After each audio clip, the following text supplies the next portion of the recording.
All through last week on Gravitas London edition, we got you ground reports from London on the coronation of King Charles, which took place on the 6th of May.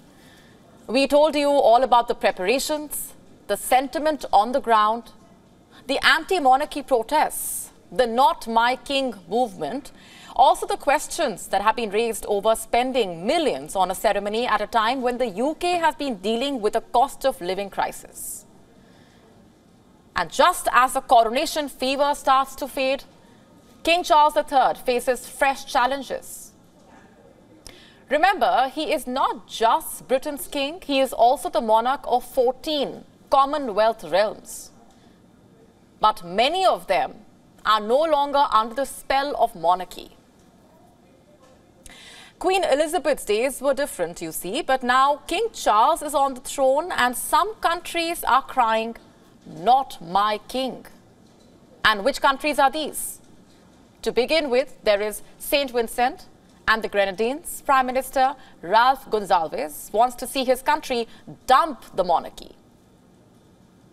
But it's not clear if his Republican views are popular among his people. In 2009, in fact, a majority of the population voted in favor of the royals. They wanted to keep Queen Elizabeth as the head of their state. But then again, this is the Queen that we are talking about, and it was about 14 years ago. King Charles does not enjoy the same support. And Gonsalves is seeking an apology from the monarch for his family's past injustices. And the Prime Minister of St. Kitts and Nevis, Terence Drew, also echoed a similar opinion. His country will also be debating about becoming a republic.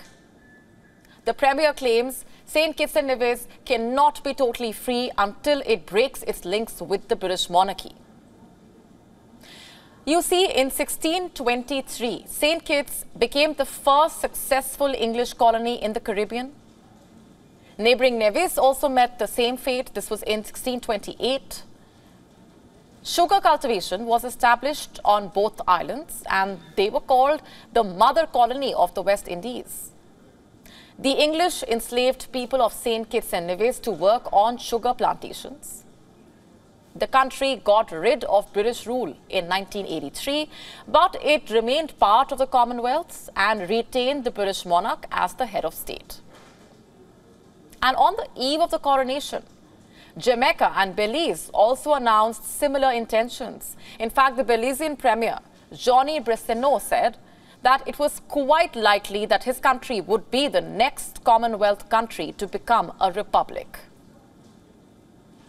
As Britons were reveling in the coronation festivities, there was absolutely no excitement in the air in Belize. The very same day, Jamaica announced that it was time to say goodbye to the monarchy, and the country plans to hold a referendum on changes to its constitution.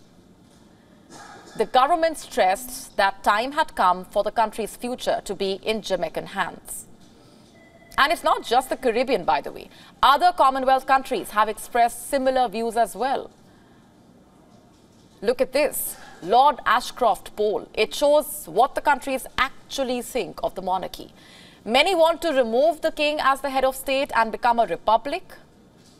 And the sentiment is most pronounced in the Solomon Islands, as 59% of the people want to dump the monarchy.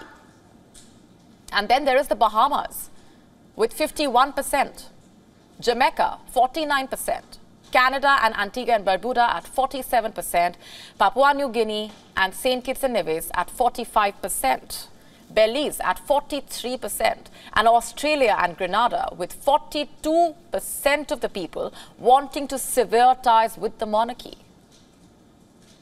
You see, King Charles now has the crown, but he also has the sovereign's orb, scepter, and coronation ring. But clearly, he does not have the same hold over the Commonwealth or even the UK. The celebrations have now subsided, and he now faces the harsh realities. Will King Charles be able to boost the popularity of the monarchy, or will it sink to its demise? Only time will tell. WION now available in your country. Download the app now. Get all the updates on the move.